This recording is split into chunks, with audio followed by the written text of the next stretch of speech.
நண்பர்களே, இதுதான் ராசவள்ளி கிழங்கோட கொடி. எப்படி மேலே போகுது பார்த்தீங்கன்னா நண்பர்களே, ராசவள்ளி கிழங்கோட கொடியே இப்படி மேலே போக விட்டாச்சு. இப்போ இங்கே தான் ராசவள்ளி கிழங்கை நாங்கள் சிறிய கிழங்கு ஒன்றை நிறைய செய்திருக்கிறேன். இந்த ராசவள்ளி கிழங்கு வந்து அதிக கிழங்குகளை தர வேண்டும் என்றால் ஒரு செய்கையை ஒன்று செஞ்சால் அதிக கிழங்குகளை தரும். நான் சாட்சியோடு நான் அதை நிரூபிக்கிறேன் நண்பர்களே. இப்போ பார்த்தீங்கன்னா இங்கே ஒரு கொடி ஒன்று இருக்குது. இந்த கொடியை மேல் நோக்கி போய்கொண்டிருக்கிற இந்த ராசவள்ளி கிழங்கோட இந்த கொடியை நான் என்ன செய்ய போனீங்களே பாருங்கள் நண்பர்களே. இந்த இடத்துல கிழங்கு கண்டி ஒரு கொடியின் ஒரு நடுப்பகுதியை இதுக்குள்ளே நான் தாக்க போகிறேன்.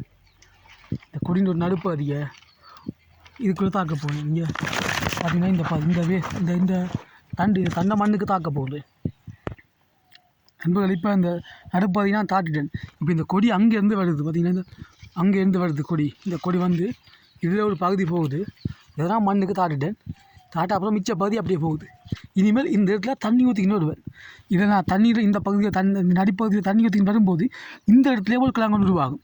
ஏற்கனவே நான் அப்படி ஒரு இடத்த தாட்டு அதில் வர கிழங்கை காட்டு நண்பர்களே பாருங்கள். நண்பர்களே பார்த்தீங்கன்னா இந்த பகுதி இந்த இடத்துல இதே மாதிரி தான் நடுப்பகுதியை தண்ணிக்குள்ளே தாட்டிருக்கேன். கிழங்கு இங்கே தான் கொடி வருது. கிழங்கு இங்கே தான் தாட்டினால் இங்கே தான் கொடி வருது. இந்த கொடி இப்படி சுற்றி வர இதில் தாட்டிட்டேன். இதில் தாட்டிட்டேன். இப்போ இந்த கொடி இப்படி போய்க்கொண்டு இருக்குது. இப்படியே இந்த கொடி அப்படி அங்கே வாழ போகுது நண்பர்களே. இப்போ இந்த இடத்துல தாட்டிருக்கேன். ஒரு கிழமையாவது இப்போ கிளப்பி பார்ப்பேன் நண்பர்களே. உங்களுக்கு தான் கிளப்புறேன் நான். இந்த வீடியோ காட்ட விரும்ப தான் கிளப்புறேன். இங்கே பார்த்தீங்கன்னா இந்த கிழங்கு உருவாகிருக்கு. இப்போ தாங்க நண்பர்களே கிழங்கு உருவாகிருக்கு. பார்த்தீங்க நண்பர்களே,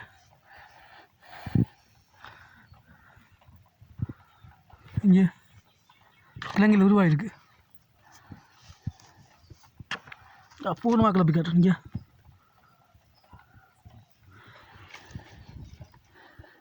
இந்த இடத்துல கொடி விடுபட்டு இருக்குது. ஆனால் கொடி உருவாகிருக்கு. நன்றி நண்பர்களே.